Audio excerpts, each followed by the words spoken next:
ತರಗತಿ 8 ಸಮಾಜ ವಿಜ್ಞಾನ ಮೌಲ್ಯಾಂಕನ March 2024 model question paper with answers. ಮೊದಲನೇ ಪ್ರಶ್ನೆ, ಅಶ್ವಘೋಷನು ರಚಿಸಿದ ಸಾಹಿತ್ಯ ಕೃತಿ ಮುದ್ರಾ ರಾಕ್ಷಸ, ರಾಜತರಂಗಿಣಿ ಅಥವಾ ಬುಧಚರಿತ ಅಥವಾ ಗೋಕೋಕಿ. ಸರಿಯಾದ ಉತ್ತರ ಆಪ್ಷನ್ ಸಿ, ಬುಧಚರಿತ. ಸಿಂಧೂ ಸರಸ್ವತಿ ನಾಗರಿಕತೆ ಸ್ವಚ್ಛತೆಗೆ ಹೆಚ್ಚು ಮಹತ್ವ ನೀಡಿದ್ದರು ಎಂಬುದಕ್ಕೆ ಐತಿಹ್ಯ ಆಧಾರ ಧೋಲವೀರ, ಮೊಹೆಂಜೋದಾರೋ ಅಥವಾ ಕಾಲಿಬಂಗನ್ ಅಥವಾ ಲೊಥಾಲ್. ಸರಿಯಾದ ಉತ್ತರ ಆಪ್ಷನ್ ಡಿ, ಲೊಥಾಲ್. ಅದ್ವೈತ ಸಿದ್ಧಾಂತದ ಪ್ರತಿಪಾದಕರು ಬಸವಣ್ಣ ಅಥವಾ ರಾಮಾನುಜಾಚಾರ್ಯರು ಅಥವಾ ಮಧ್ವಾಚಾರ್ಯರು ಅಥವಾ ಶಂಕರಾಚಾರ್ಯರು. ಸರಿಯಾದ ಉತ್ತರ ಆಪ್ಷನ್ ಡಿ, ಶಂಕರಾಚಾರ್ಯರು. ಜೈನ ಧರ್ಮದ ಮೊದಲ ತೀರ್ಥಂಕರ ಮಹಾವೀರ, ಪಾರ್ಶ್ವನಾಥ, ಗೌತಮ ಬುದ್ಧ, ವೃಷಭನಾಥ. ಸರಿಯಾದ ಉತ್ತರ ಆಪ್ಷನ್ ಡಿ, ವೃಷಭನಾಥ. ಚಿತ್ರದಲ್ಲಿರುವ ದೇವಾಲಯವನ್ನು ಗುರುತಿಸಿ. ಬೃಹದೇಶ್ವರ ದೇವಾಲಯ, ಚೆನ್ನಕೇಶವ ದೇವಾಲಯ ಅಥವಾ ಕೈಲಾಸನಾಥ ದೇವಾಲಯ ಅಥವಾ ಕಾಶಿ ವಿಶ್ವೇಶ್ವರ ದೇವಾಲಯ. ಸರಿಯಾದ ಉತ್ತರ ಆಪ್ಷನ್ ಬಿ, ಚೆನ್ನಕೇಶವ ದೇವಾಲಯ. ರಾಜ್ಯ ಸಂವಿಧಾನ ಮತ್ತು ಕಾನೂನುಗಳ ಬಗೆಗಿನ ಜ್ಞಾನವನ್ನು ಅಧ್ಯಯನ ಮಾಡುವ ಶಾಸ್ತ್ರ ಅರ್ಥಶಾಸ್ತ್ರ, ವಾಣಿಜ್ಯಶಾಸ್ತ್ರ, ಸಮಾಜಶಾಸ್ತ್ರ ಅಥವಾ ರಾಜ್ಯಶಾಸ್ತ್ರ. ಸರಿಯಾದ ಉತ್ತರ ರಾಜ್ಯಶಾಸ್ತ್ರ, ಆಪ್ಷನ್ ಡಿ. ಅವುಗಳಲ್ಲಿ ಪ್ರಜಾಪ್ರಭುತ್ವದ ಅನುಕೂಲಗಳು ಯಾವುದೆಂದರೆ, ಪ್ರಜಾಪ್ರಭುತ್ವವು ಸಮಾನತೆಯ ತತ್ವಾಧಾರಿತವಾಗಿದೆ, ವ್ಯಕ್ತಿಯ ವೈಯಕ್ತಿಕ ವಿಕಸನಕ್ಕೆ ಅವಕಾಶವಿದೆ, ಪಕ್ಷದ ಹಿತಾಸಕ್ತಿಯೇ ಬಹುಮುಖ್ಯವಾಗಿರುತ್ತದೆ, ಪಕ್ಷದಿಂದ ಪಕ್ಷಕ್ಕೆ ಪಕ್ಷಾಂತರಗೊಳ್ಳುವ ಕ್ರಿಯೆಯು ಸರ್ಕಾರಗಳನ್ನು ಅಸ್ಥಿರಗೊಳಿಸುತ್ತಿದೆ. ಸರಿಯಾದ ಉತ್ತರ ಆಪ್ಷನ್ ಡಿ, 1 ಮತ್ತು 2. ಪ್ರಜಾಪ್ರಭುತ್ವವು ಸಮಾನತೆಯ ತತ್ವಾಧಾರಿತವಾಗಿದೆ ಹಾಗೂ ವ್ಯಕ್ತಿಯ ವೈಯಕ್ತಿಕ ವಿಕಸನಕ್ಕೆ ಅವಕಾಶವಿದೆ. ಆಪ್ಷನ್ ಡಿ ಸರಿಯಾದ ಉತ್ತರ. ಕಲ್ಚರ್ ಎಂಬ ಇಂಗ್ಲಿಷ್ ಪದವು ಈ ಭಾಷೆಯಿಂದ ಬಂದಿದೆ. ಲ್ಯಾಟಿನ್ ಅಥವಾ ಗ್ರೀಕ್ ಅಥವಾ ರೋಮ್ ಅಥವಾ ಜರ್ಮನ್. ಸರಿಯಾದ ಉತ್ತರ ಆಪ್ಷನ್ ಎ, ಲ್ಯಾಟಿನ್. ಕೈಗಾರಿಕಾ ಸಮಾಜದ ಲಕ್ಷಣ ಕೃಷಿ ಸಮಾಜ ಅಥವಾ ಹೊಸ ಹೊಸ ಶೋಧಗಳ ಮೂಲಕ ಸಾಮಾಜಿಕ ಪರಿವರ್ತನೆ, ಪಶುಗಳ ಒಡೆತನ, ಆಹಾರಕ್ಕೆ ಅಲೆದಾಡುವುದು. ಸರಿಯಾದ ಉತ್ತರ ಆಪ್ಷನ್ ಬಿ, ಹೊಸ ಹೊಸ ಶೋಧಗಳ ಮೂಲಕ ಸಾಮಾಜಿಕ ಪರಿವರ್ತನೆ.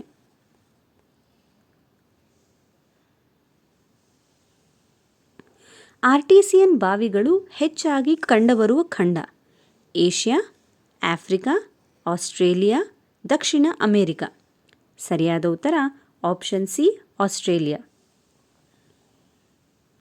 ಮಿಸ್ಟ್ರಲ್ ಇದಕ್ಕೆ ಉತ್ತಮ ಉದಾಹರಣೆ.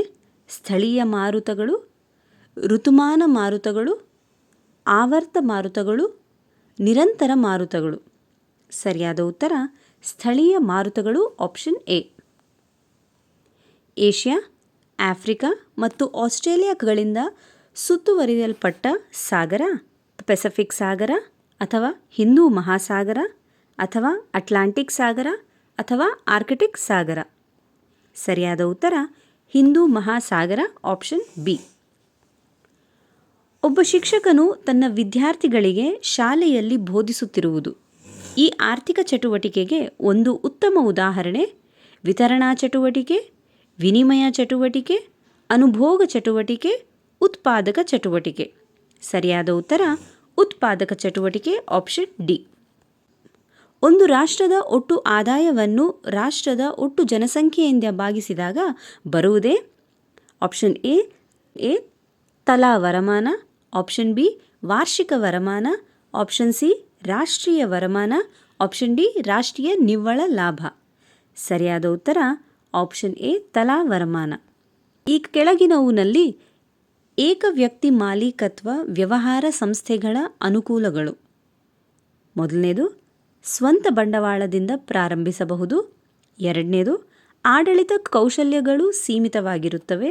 ಮೂರನೇದು, ಗ್ರಾಹಕರ ಜೊತೆಯಲ್ಲಿ ನೇರ ಸಂಪರ್ಕ ಇಟ್ಟುಕೊಂಡಿರುತ್ತಾರೆ. ನಷ್ಟ ಅಥವಾ ಹೊಣೆಗಾರಿಕೆಯನ್ನು ಒಬ್ಬನೇ ಹೊರಬೇಕಾಗಿರುವುದಿಲ್ಲ. ಆಪ್ಷನ್ ಎ 1 ಮತ್ತು 4, ಆಪ್ಷನ್ ಬಿ 2 ಮತ್ತು 3, ಆಪ್ಷನ್ ಸಿ 1 ಮತ್ತು 3, ಆಪ್ಷನ್ ಡಿ 2 ಮತ್ತು 4. ಸರಿಯಾದ ಉತ್ತರ ಆಪ್ಷನ್ ಸಿ 1 ಮತ್ತು 3. ಸಹಕಾರಿ ಸಂಘಗಳ ಪ್ರಾರಂಭವಾದ ವರ್ಷ 2004, 1856, 1950, 1904. ಸರಿಯಾದ ಉತ್ತರ ಆಪ್ಷನ್ ಡಿ 1904. ಈ ಪ್ರಶ್ನೆಗಳಿಗೆ ಒಂದು ವಾಕ್ಯದಲ್ಲಿ ಉತ್ತರಿಸಿ. ಭಾರತದಲ್ಲಿ ಪ್ರಾಗೈತಿಹಾಸಿಕ ಕಾಲದ ಬೂದಿಯ ಕುರುಹುಗಳು ಕಂಡುಬಂದಿರುವ ಗವಿಯನ್ನು ಹೆಸರಿಸಿ. ಕರ್ನೂಲಿನ ಗವಿಗಳು. ಆಚಾರ ವಿಚಾರಗಳಿಗೆ ಉದಾಹರಣೆ ಕೊಡಿ. ನಂಬಿಕೆಗಳು, ಮೌಲ್ಯಗಳು, ನಿಯಮಗಳು, ಲೋಕರೂಢಿಗಳು ಮತ್ತು ನೈತಿಕ ಅಂಶಗಳಾಗಿವೆ. ದಿನನಿತ್ಯದ ಜೀವನದಲ್ಲಿ ಸಮಾಜವನ್ನು ಅರ್ಥ ಮಾಡಿಕೊಳ್ಳಲು ಸಮಾಜಶಾಸ್ತ್ರ ಹೇಗೆ ನೆರವಾಗುತ್ತದೆ? ಸಮಾಜಶಾಸ್ತ್ರವು ನಮಗೆ ಸಮಾಜದ ಬಗೆಗೆ, ನಮ್ಮ ದಿನನಿತ್ಯದ ಜೀವನದ ಬಗೆಗೆ ಸರಿಯಾದ ಜ್ಞಾನವನ್ನು ನೀಡುತ್ತದೆ. ಯಾವುದೇ ವಿಚಾರವನ್ನು ಪೂರ್ವಗ್ರಹವಿಲ್ಲದೆ ಅಧ್ಯಯನ ಮಾಡಲು ನೆರವಾಗುತ್ತದೆ. ತುಷ್ಟಿಗುಣವನ್ನು ವ್ಯಾಖ್ಯಾನಿಸಿ. ಮಾನವನ ಬಯಕೆಯನ್ನು ತೃಪ್ತಿಪಡಿಸುವ ಶಕ್ತಿಯೇ ಉಪಯುಕ್ತತೆ. ಈ ಕೆಳಗಿನ ಪ್ರಶ್ನೆಗಳಿಗೆ 2ರಿಂದ 4 ವಾಕ್ಯದಲ್ಲಿ ಉತ್ತರಿಸಿ. 2ನೇ ಪುಲಕೇಶಿಯು ತನ್ನ ಸಾಮ್ರಾಜ್ಯವನ್ನು ಹೇಗೆ ವಿಸ್ತರಿಸಿದನು? ಇಮ್ಮಡಿ ಪುಲಕೇಶಿ ಗಂಗರು, ಕದಂಬರು ಮತ್ತು ಅಳುಪರನ್ನು ಗೆದ್ದು ಈತನು ತನ್ನ ಚಕ್ರಾಧಿಪತ್ಯವನ್ನು ವಿಸ್ತರಿಸಿದನು. ದೊರೆ ಮಹೇಂದ್ರವರ್ಮನು ಪುಲಕೇಶಿಯ ಪರಮಾಧಿಕಾರತ್ವವನ್ನು ಒಪ್ಪಿಕೊಳ್ಳದ ಕಾರಣ ಪುಲಕೇಶಿಯು ಆತನನ್ನು ಸೋಲಿಸಿದನು. ಉತ್ತರ ಭಾರತವನ್ನು ಆಳುತ್ತಿದ್ದ ಹರ್ಷವರ್ಧನನನ್ನು ನರ್ಮದಾ ನದಿಯ ದಂಡೆಯಲ್ಲಿ ತಡೆಗಟ್ಟಿ ಸೋಲಿಸಿ ದಕ್ಷಿಣಾಪತೇಶ್ವರ ತ್ರಿಸಾಗರಗಳಿಂದಾವೃತವಾದ ಪ್ರದೇಶದ ಅಧಿಪತಿ ಎಂಬ ಕಿತನಾದನು. ಮಿಡ್ನಾಪುರದಲ್ಲಿ ಸಿಕ್ಕ ಕಮಲೆಯ ಸಾಮಾಜಿಕ ಸ್ಥಿತಿ ಹೇಗಿತ್ತು? 1920ರಲ್ಲಿ ಮಿಡ್ನಾಪುರದಲ್ಲಿ ಸಿಕ್ಕ ಕಮಲ ಎಂಬ ಹುಡುಗಿಯು 9 ವರ್ಷಗಳನ್ನು ಕಾಡಿನಲ್ಲಿ ಪ್ರಾಣಿಗಳೊಂದಿಗೆ ಕಳೆದಿದ್ದಳು. ಅಲ್ಲಿ ಹಸಿ ಮಾಂಸ ತಿನ್ನುತ್ತಾ ಪಶುಗಳಂತೆ 4 ಕಾಳುಗಳಲ್ಲಿ ನಡೆಯುತ್ತಿದ್ದಳು.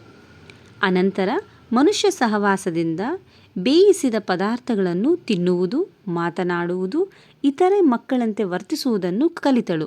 ಅವಳಿಗೆ ಸ್ವಂತ ಪ್ರಜ್ಞೆ ಇರಲಿಲ್ಲ. ಸಾಗರ ತಳಗಳ ಲಕ್ಷಣಗಳು ವೈವಿಧ್ಯತೆಗಳಿಂದ ಕೂಡಿದೆ, ಹೆಸರಿಸಿ.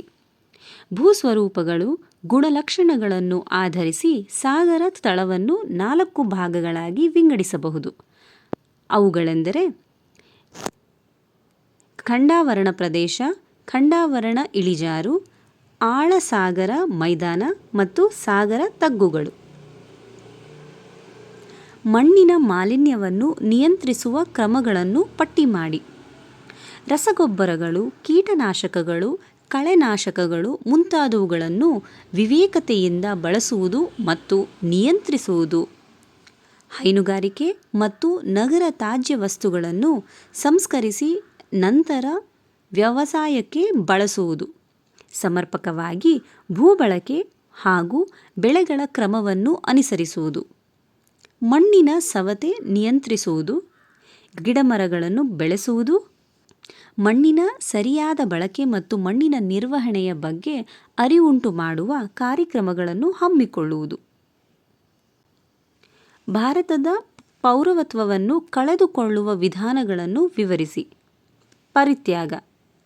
ಯಾವುದೇ ಭಾರತೀಯ ಪೌರ ಮತ್ತೊಂದು ರಾಷ್ಟ್ರದ ಪೌರತ್ವ ಪಡೆದರೆ ಸ್ವ ಇಚ್ಛೆಯಿಂದ ನೋಂದಣಿಯ ಮೂಲಕ ಪ್ರಕಟಿಸಿ ಭಾರತದ ಪೌರತ್ವವನ್ನು ತ್ಯಾಗ ಮಾಡಬಹುದು. ಅಂತ್ಯಗೊಳ್ಳುವಿಕೆ. ಭಾರತದ ಯಾವುದೇ ಪೌರನೊಬ್ಬ ವಿದೇಶವೊಂದರ ಪೌರತ್ವ ಪಡೆದರೆ ಅವನಿಂದ ಅರ್ಜಿ ಸಲ್ಲಿಕೆಯನ್ನು ನಿರೀಕ್ಷಿಸದೆ ಕಾನೂನುಬದ್ಧವಾಗಿ ಆತನ ಭಾರತದ ಪೌರತ್ವವನ್ನು ಅಂತ್ಯಗೊಳಿಸಲಾಗುವುದು. ಪದಚ್ಯುತಿ. ಯಾರಾದರೂ ವ್ಯಕ್ತಿಯೊಬ್ಬ ವಂಚನೆಯ ಮೂಲಕ ಭಾರತದ ಪೌರತ್ವವನ್ನು ಹೊಂದಿದ್ದರೆ ಅಥವಾ ಅವನು ಅಥವಾ ಅವಳು ರಾಷ್ಟ್ರ ವಿರೋಧಿ ಚಟುವಟಿಕೆಗಳಲ್ಲಿ ತೊಡಗಿಸಿಕೊಂಡಿದ್ದರೆ ಅಥವಾ ಭಾರತದ ಸಂವಿಧಾನಕ್ಕೆ ಅವಿಧೇಯನಾಗಿ ನಡೆದುಕೊಂಡರೆ ಅಂತಹವರನ್ನು ಭಾರತ ಸರ್ಕಾರವು ಪೌರತ್ವದಿಂದ ರದ್ದುಗೊಳಿಸಬಹುದು. ಇದು ಬಲವಂತದ ಪದಚ್ಯುತಿಯಾಗಿದೆ. ವಿತರಣೆಯನ್ನು ಸಮರ್ಪಕ ರೀತಿಯಲ್ಲಿ ಮಾಡುವ ಬಗೆ ಹೇಗೆ? ವಿತರಣೆ ಒಂದು ಪ್ರಮುಖ ಆರ್ಥಿಕ ಚಟುವಟಿಕೆ. ಉತ್ಪಾದನಾ ಕಾರ್ಯ ಪ್ರಮಾಣವಾದ ರಾಷ್ಟ್ರಮಾನವನ್ನು ಉತ್ಪಾದನಾಂಗಗಳ ನಡುವೆ ಹಂಚುವಂಥ ಮಹತ್ವದ ಕಾರ್ಯ ಇದರದ್ದು. ಉತ್ಪಾದನಾಂಗಗಳು ಆದ ಪ್ರಕೃತಿ, ಸಂಪತ್ತು, ಶ್ರಮ, ಬಂಡವಾಳ ಮತ್ತು ಉದ್ಯಮ ಸಾಹಸಿಗಳ ನಡುವೆ ಹಂಚಿಕೆಯಾಗುವ ರಾಷ್ಟ್ರೀಯ ವರಮಾನಕ್ಕೆ ಕ್ರಮವಾಗಿ ಗೇಣಿ, ಕೂಲಿ, ಬಡ್ಡಿ ಮತ್ತು ಲಾಭ ಎಂದು ಹೆಸರು. ಆಯಾ ಉತ್ಪಾದನಾಂಗದ ಪತ್ರದ ಪ್ರಮಾಣ ಅನುಸಾರವಾಗಿ ವಿತರಣೆ ಆಗಬೇಕು.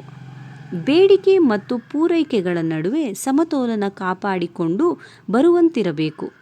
ಉತ್ಪಾದನಾ ಕಾರ್ಯಕ್ಕೆ ಅಡ್ಡಿ ಆತಂಕಗಳು ಉಂಟಾಗದಂತೆ ಇರಬೇಕು. ಯಾವ ಉತ್ಪಾದನಾ ಅಂಗಕ್ಕೂ ಪ್ರಾಶಸ್ತ್ಯವೂ ಇರಬಾರದು, ನಿರ್ಲಕ್ಷ್ಯವೂ ಇರಬಾರದು.